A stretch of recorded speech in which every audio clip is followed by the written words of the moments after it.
Only warm primordial blackness. Your conscious ferments in it, no larger than a single grain of malt. You don't have to do anything anymore. Ever. Never, ever. Never, ever, baby. An inordinate amount of time passes. It is utterly void of struggle. No ex-wives are contained within it. You got it, sweet brother. Nothing upon nothing upon nothing. Coming right up, sir. Smooth passage.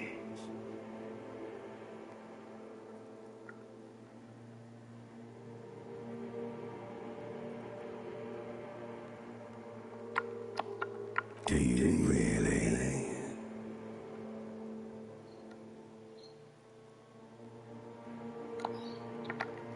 Alright, nothing down to fuck all, brother.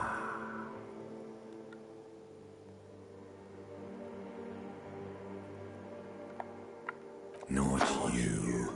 Your days of giving a shit and being that type of animal are over.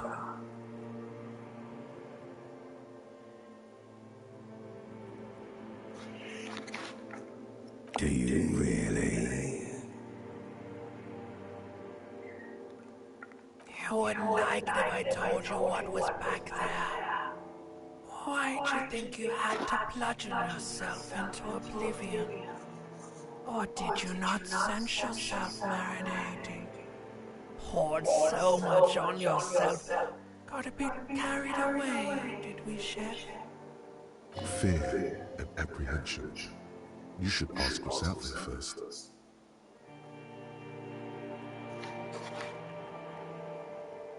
There's this giant ball there. An evil apes. And the evil apes are juking it out on the ball. You're one of them. It's basically all just evil apes juking it out on a giant ball. You can't even make out it's a ball when you're joking it out. It's that large. Infinitesimally small.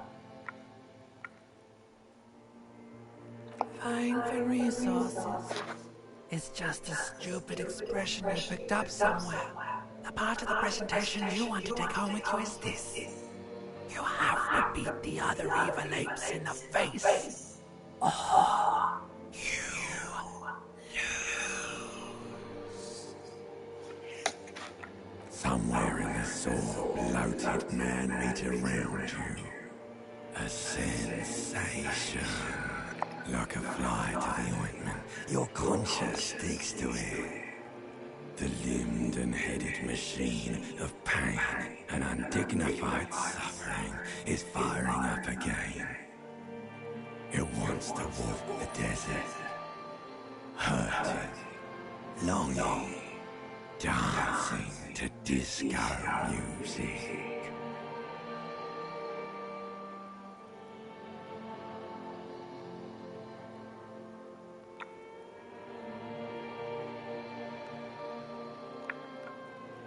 The stench of liquor rises from your mouth, and with it, an ungodly headache.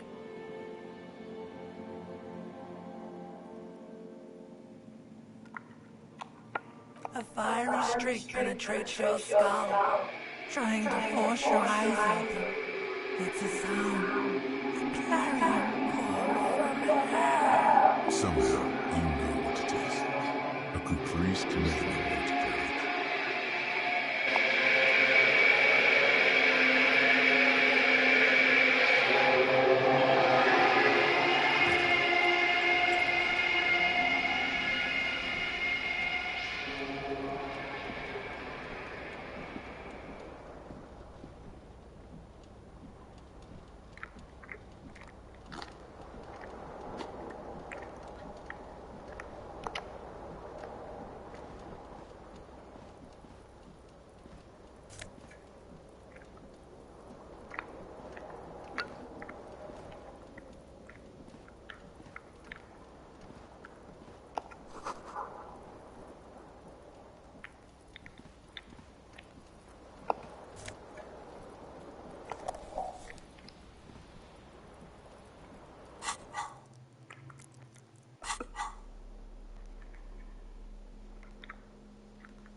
hear a jingle. Keys are clinking in the pocket of your flare-cut pants. It says whirling in rags on the aluminium keyring. There is a single key on the ring. The number 1 is etched on it. It should open the door.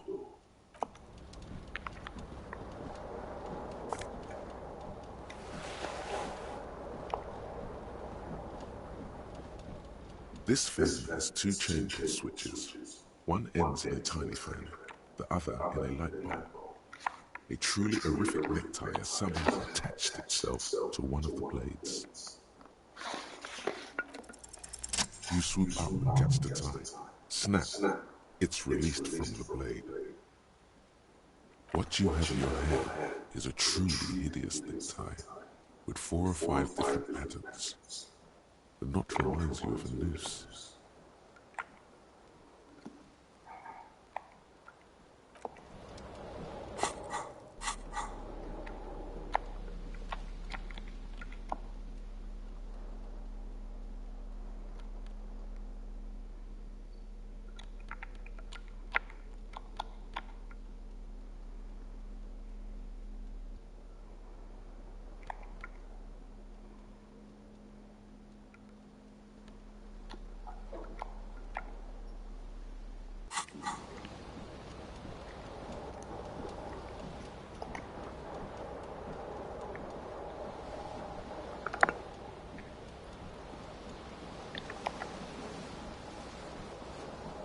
The window stands broken in its frame.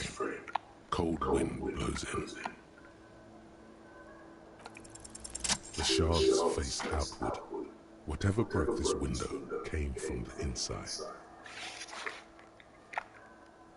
A fine web of scarring covers the back of your right hand, but none of it is recent. More likely a projectile than a held object. There are no fragments on the floor from pulling a tool back in after impact. It is too large for a bullet, yet too small for a piece of furniture. You're looking for something heavy and larger than your fist. The single green shoe you found fits the hole almost as well as your foot. It would have also been heavy enough if thrown with force. Congratulations. You smashed the window with your own shoe. Now you only have one. If you're lucky, you could still find the other one on the balcony outside. The door to it should be outside your room. The cool wind gushes in. Your toes curl up from the cold.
A mirror hangs above a bent and broken sink.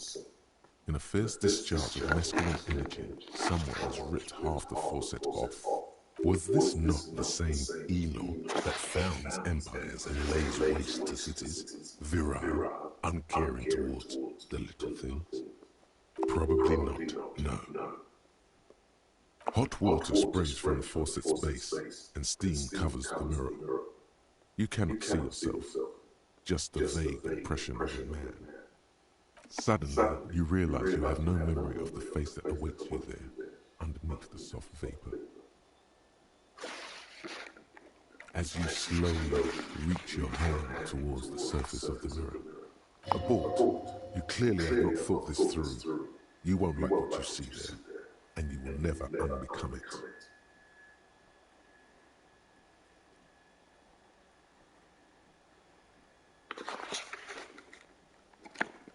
Yeah, there is definitely something wrong with it. Where to even begin? There is the bloatedness, then the swollenness. It's like there's an upholstery of alcohol underneath your skin. Behold. You have no idea who this thing is, do you?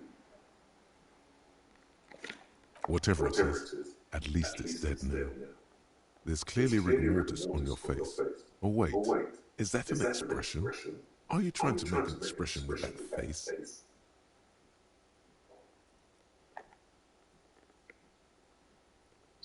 Please stop. It's horrible. You're scaring yourself. Oh my God. You can't stop. It's like it's not even voluntary anymore. You have worn that grin into your face and now it won't come off. What does it even mean? What is the emotion you're trying to convey?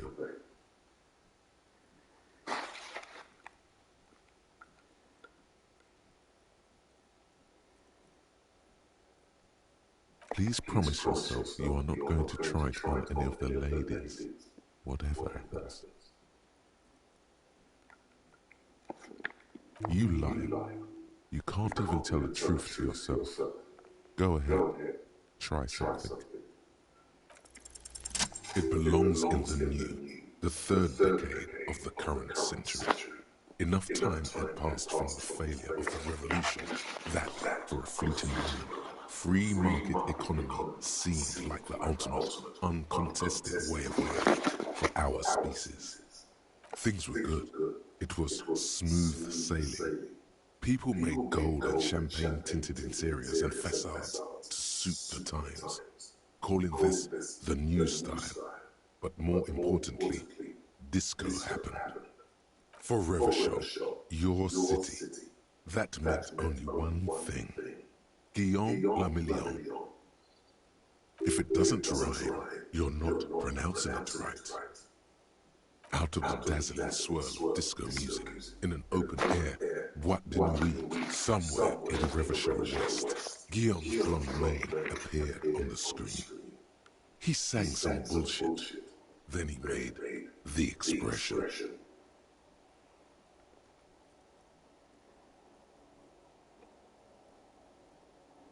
You have some understanding of the near history of disco.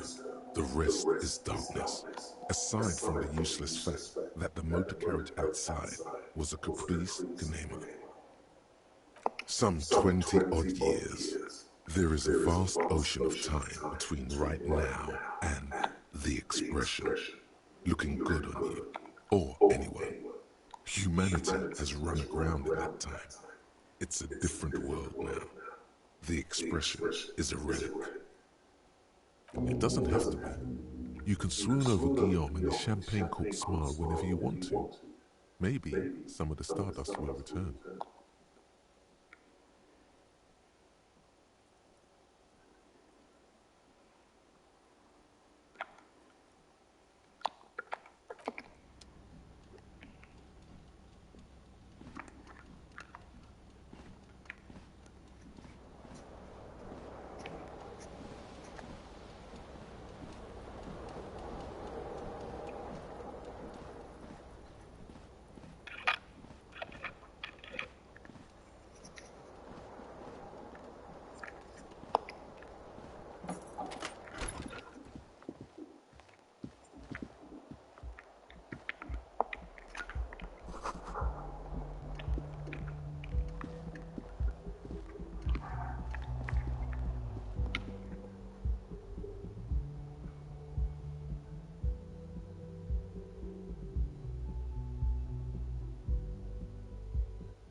Their victims are two identical shoes, both copiously green and indiscriminately snakeskin, reunited on your feet, like two baby crocodiles.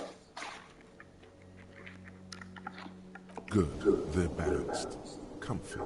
Feels like the only good thing about you right now, truth be told.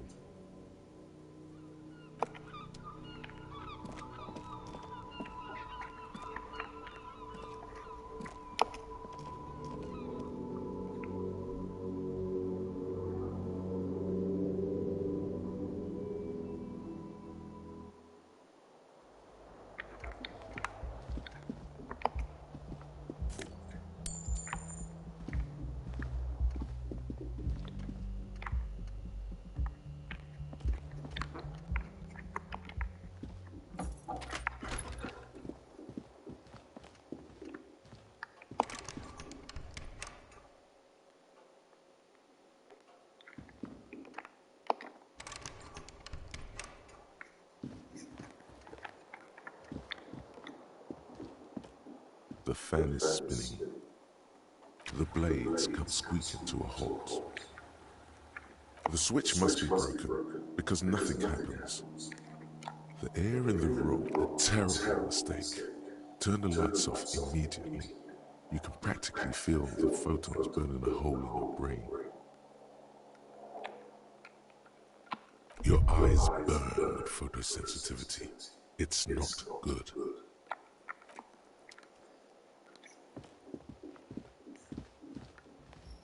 Hello, officer.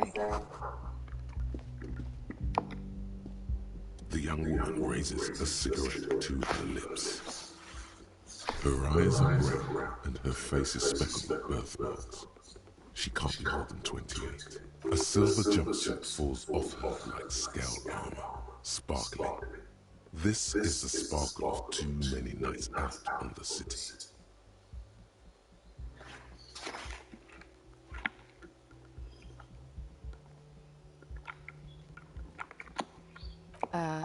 No.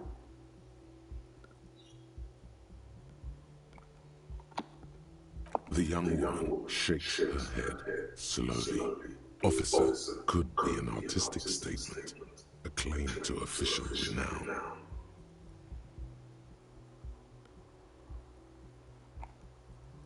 No. You're a police officer, sir.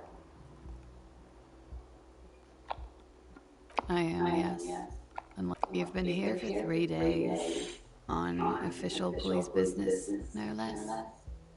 I couldn't say. In truth, so far, mostly drinking.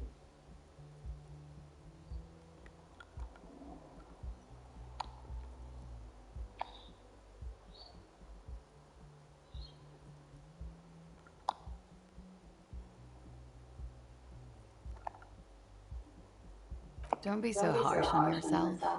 They let almost anyone be a police officer. Could it be because of the drinking?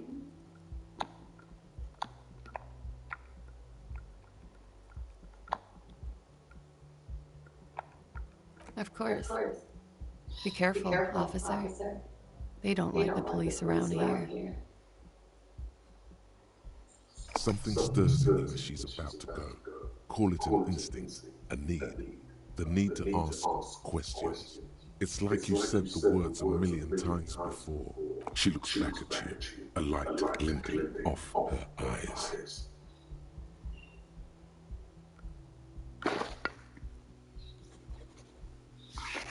Yes.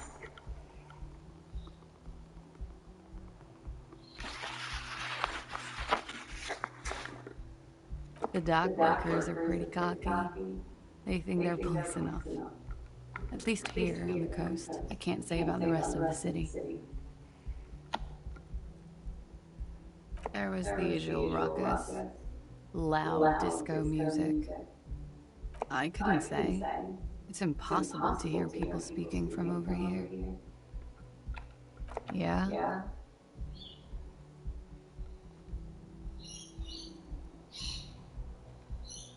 It's 51.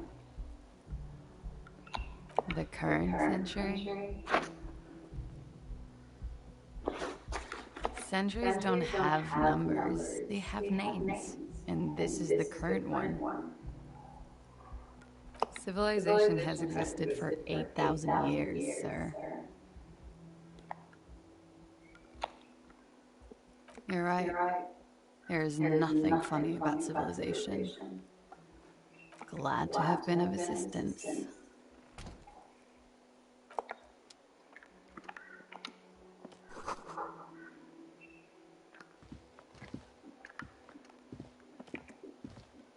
The door is closed. This door can only be opened with a key or from the inside. There is no answer. You hear the shower being turned on, somewhere inside. A tremendous loneliness comes over you. Everybody in the world is doing something without you. The door is indifferent to your loneliness. The world does not care.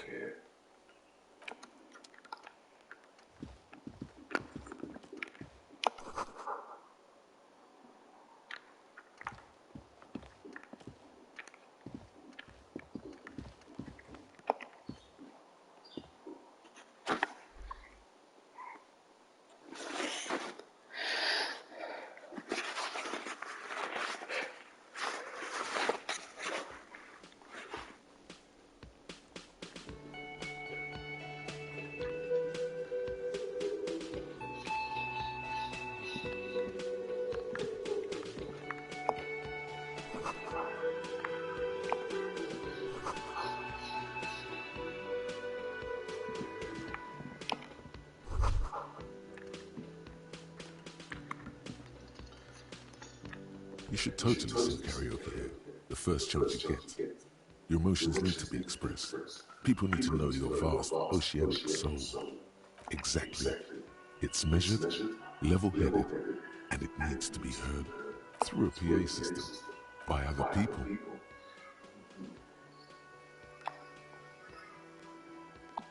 You should sing the sad small church song from that tape you found. Thought it was obvious.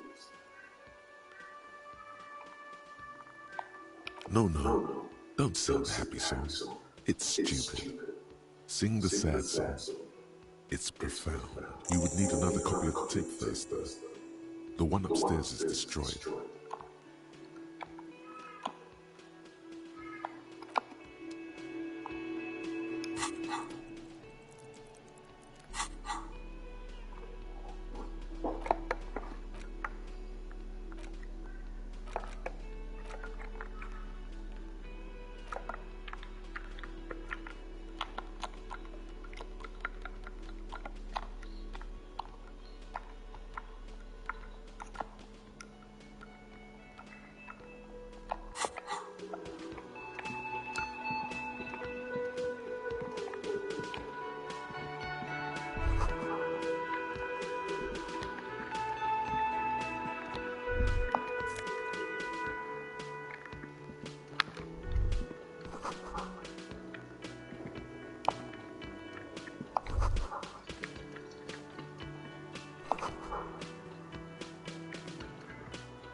A bespectacled man in an orange bomber jacket is tapping his foot on the floor.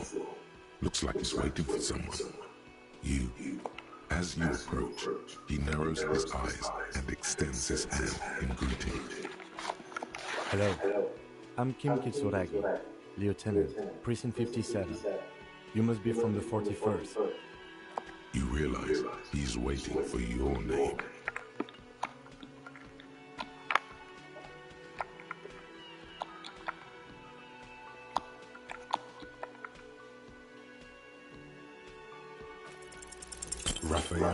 Ambrosius Cousteau.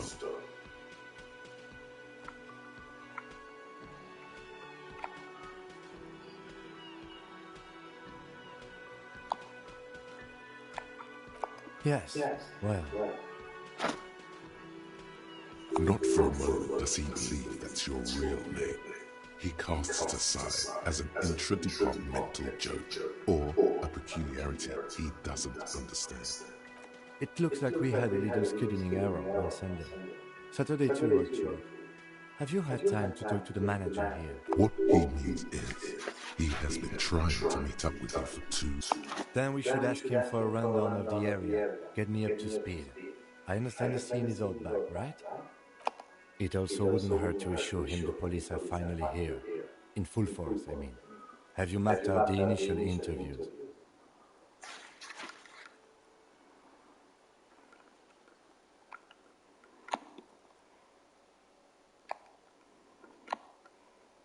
At the 57th, we like to prepare an initial list of persons of interest, and then just skim the surface. Prepare the field, get to know the players. You don't do that? Maybe it's not an inter-district practice.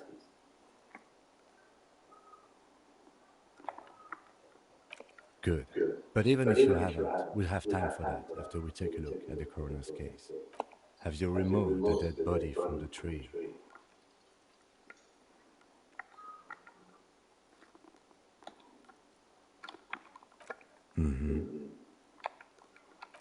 So, the body is still in the tree. This is the first time you detect a weariness in the lieutenant's voice. It is obvious he would have preferred for the body to no longer be in the tree. Where it has been hanging for 7 days straight. We should go there as soon as we are done talking to the owner.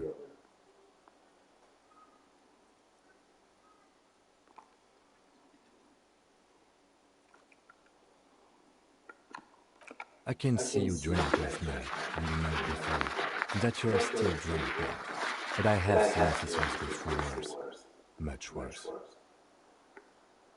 If you need something for your headache, there is a general store nearby. But as I said, the dead body should be our #1 concern. After you, officer. If you're about to embark on an investigation, shouldn't you have a badge? You mean you don't have a badge?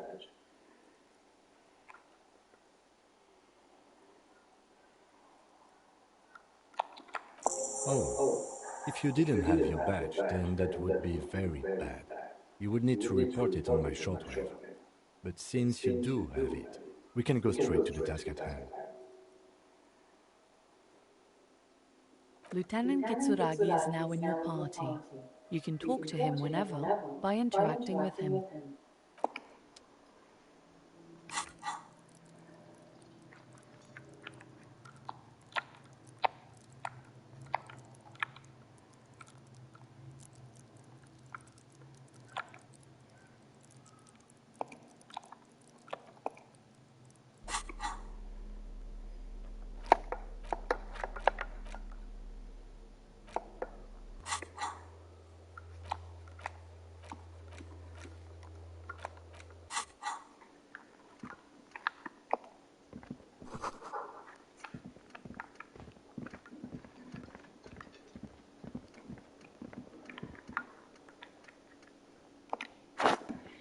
A man in his late 20s with a thin, unimpressive beard notices you approaching.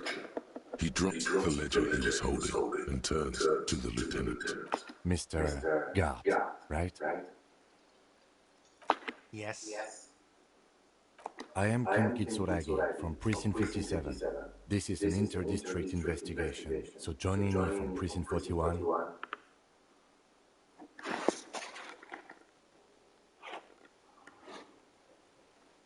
Right. Now, I know it took us a while to arrive at the scene. It also took you a while to call us and report the dead body. It was you who played the call, yes? No, I only just got here. It was probably Sylvie who called you. She usually works the bar here. I'm only temporarily taking over her duties. Do you have her number? As a matter of fact, I do. You said you just got here. From where? Are you a local? What, of Martinez? No, I live in Jamrock. I only sometimes come here to keep an eye on the place. This is just one of the many cafeterias I manage. But you still know your way around, yes? In case we need directions. Yes, I know where some things are, but as I said, I don't live here. I just used to work here. And I'm not going to start working here again, if that's what you think. I didn't imply that. Detective.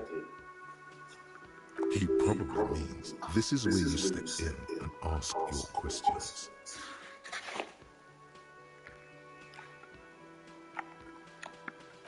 His face expresses profound doubt in your having this. Ask him about the body's location before asking if he killed him.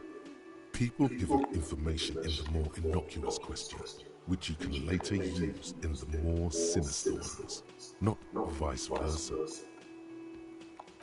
Behind this building, there's a courtyard. They hoisted him up on a tree there. That's easy. See that door there? First you exit through that. Then to your right, you should see a big hole in the fence. A really big one. You can get to the courtyard through there. No need for the keys. The hole is big enough for the Franco-Nigerian cavalry to fit through.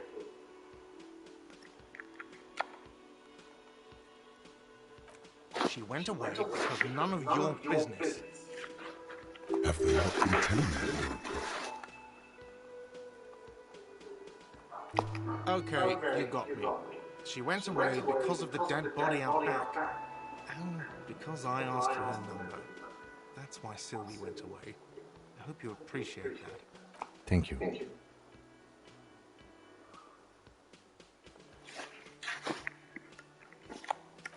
Is it? Because I thought you were supposed to be investigating the lynching, not my employer conduct.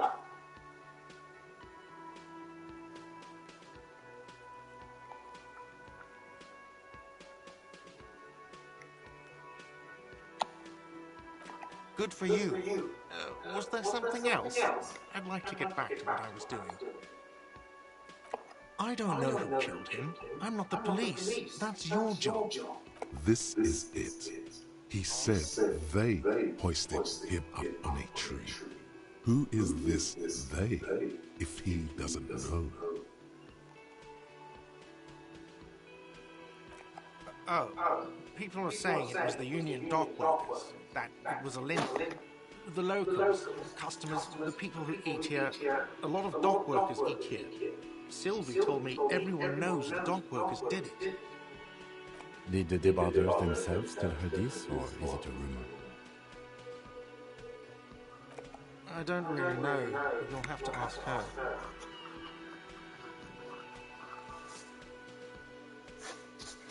I would suppose it's because they have nothing better to do. You mean the strike? Yes, the strike. The man they hanged was a security guard for the harbour company, I hear. A mercenary. The unionists probably thought they'd send a message. The lieutenant turns the page in the little notebook he's been scribbling in. No, I'm not the bartender. I'm the cafeteria manager. I hope it is. Let's go. Not so fast. You owe me 130 real. Oh, excuse me. You owe me 130 real. The IIR, or Inter-Isolera Real, is the global reserve currency. Whatever part of the world you're in right now, it's safe to assume he means you owe him some money. Wow, you're a genius. Yes, that's right, money. You owe this establishment 130 real.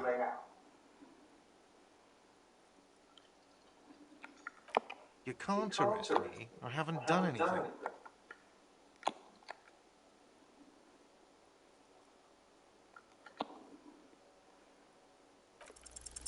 Did someone order a vague, farcical reading of the law? More than one pops into your head.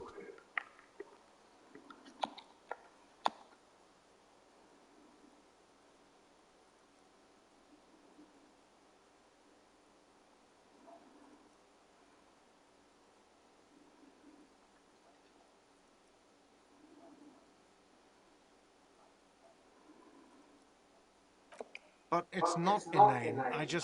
You owe me money. It is cruel of you. A man has been killed.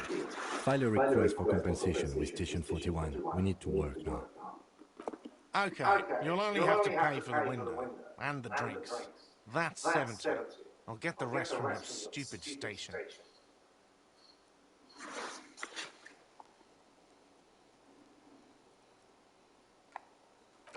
The ledger has a memory.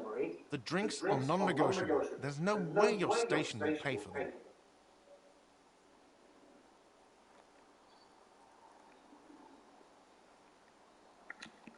Fine, I'll take it off the bill. You want to sleep in a post-apocalyptic shithole? Go ahead, but I'm not giving you another room. Don't thank me. You still owe me 30 for the drinks. If you don't have it by tonight, I'm not letting you back up there. That's enough now, sir. Good day. By the way, where is home?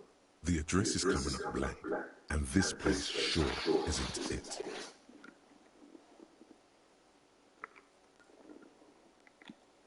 But you've been at this hostel cafeteria for only 3 nights. Where were you before? You had to be somewhere.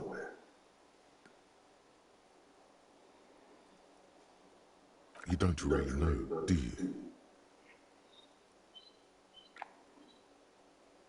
South, maybe. Doesn't sound like somewhere you can stay if you run out of money. You can try. Run some addresses in your head when you get the time. Maybe a street or an apartment will appear.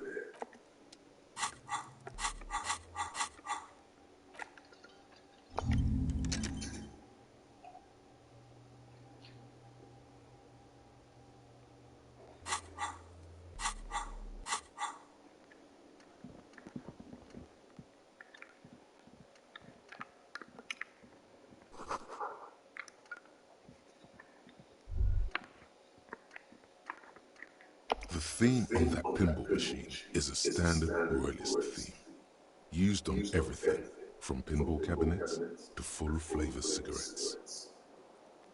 Clinging to a picture-book version of the past century, waiting for the king to come back and cast out all the profiteers and homosexuals. Basically, imagine a yellow plastic crown with a liquor brand emblazoned on it.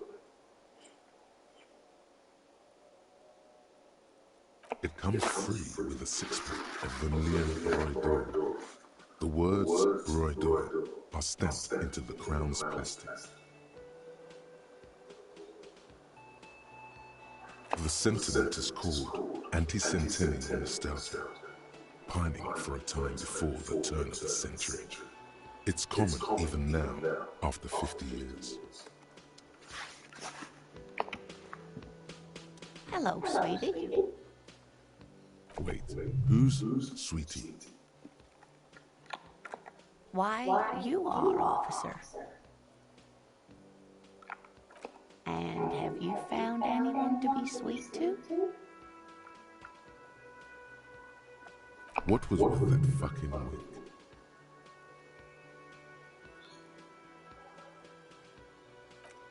I see you are still grieving.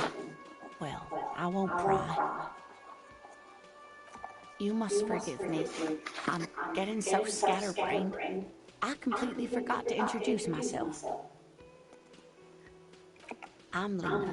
My husband Morel and I are staying with our friend Carrie just down the street, but I come here for tea when you're away. This Lena is wacky enough for the motley crew. Higher on the spot.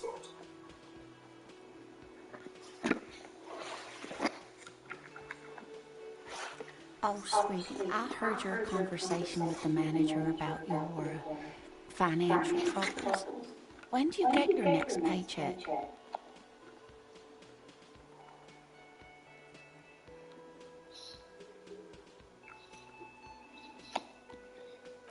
You must be joking. Although our pay does sometimes feel like a joke. It's not easy to assert your right to a decent living wage when you don't have a strong union behind you. Interesting idea. This Evra sounds powerful. Maybe you can wrangle some coins out of his pocket.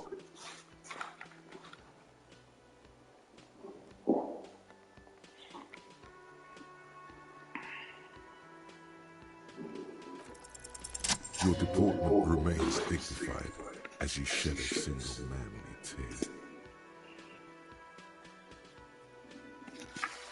Sweetie, I only have a few cents on me, but I could give you this to pawn, just to tide you over. Wonderful. He has a pin. The pin is round and slightly tarnished. 3 sailboats in bass run hovering over the water behind them. Bottom reads, dinghy races.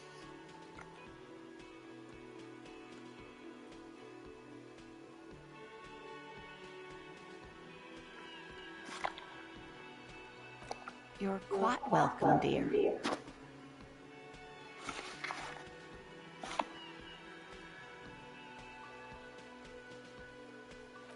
Whatever do you mean?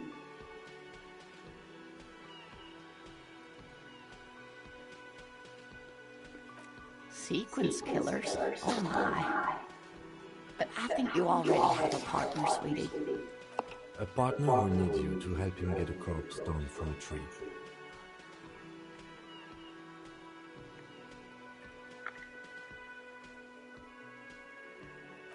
I can assure you with absolute certainty, there are no sequence killings taking place in Martinez. Now, gentlemen, no need to squabble. I wouldn't be of much use to you anyway, sweetie.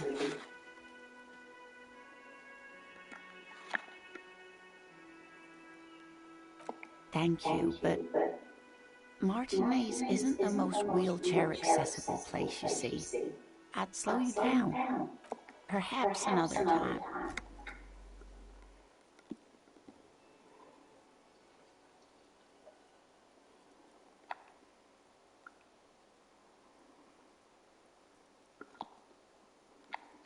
Of course, dear. Good luck with your case.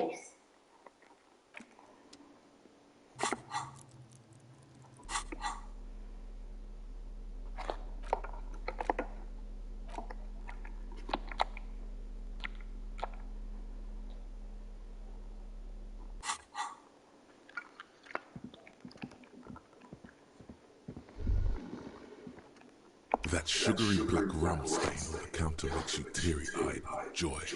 It's almost touching how syrupy and sticky it is. How long have you been up already?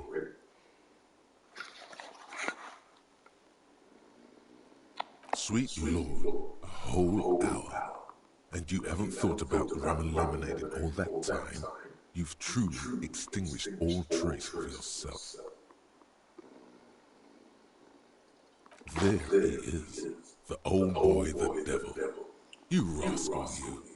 Let's celebrate right now by licking that stain off the counter. Do it. It'll be wild.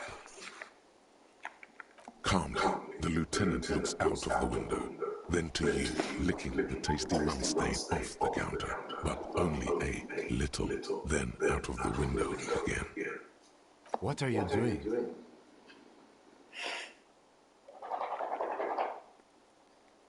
We should move. You could definitely go for some more. The titillating scent of alcohol in your nostrils was beautiful.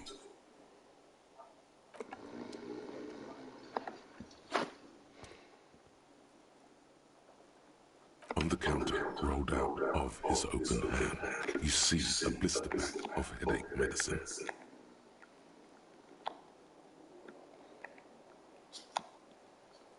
The man does not mind. You probably need them more than he does. You've just picked up some magnesium. This item is stored in the bottom left corner of the screen above your character portrait. Use magnesium to heal your morale if you have morale damage.